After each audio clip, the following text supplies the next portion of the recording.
যুক্তরাষ্ট্র ও ইইউ এর সাথে দৃঢ় বাণিজ্যিক সম্পর্ক বজায় রাখতে প্রতিশ্রুতিবদ্ধ ব্রিটেন, জানিয়েছে যুক্তরাজ্যের প্রধানমন্ত্রী স্যার কিয়ার স্টারমার।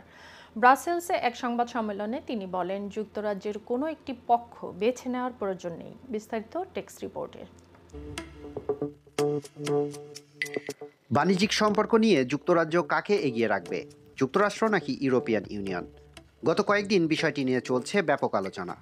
ব্রাসেলসে ইইউ নেতাদের সাথে বৈঠকের মধ্যেই এবার সেই প্রশ্নের উত্তর জানালেন যুক্তরাজ্যের প্রধানমন্ত্রী sir Keir Starmer.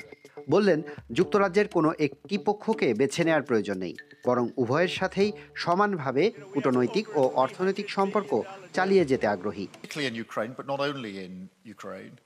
But equally on defence and security with the US and the special relationship in relation to defence, security and, of course, the intelligence capability that we have developed together. This is vitally important and it is in the best interests of the UK, but also the best interests, I think, in terms of global security and defence, that we continue to work both with the US and with Europe on these vital issues.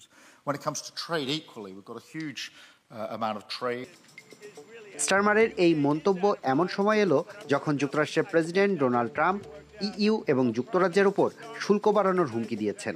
Trump সম্প্রতি Canada ও মেক্সিকোর উপর 25% শুল্ক আরোপের ঘোষণা দেন, যদিও তা সাময়িকভাবে স্থগিত করা হয়েছে।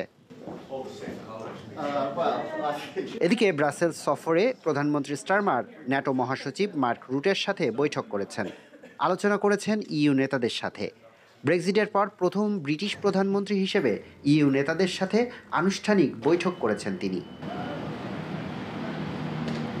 Lipton Kumar, ion, news desk.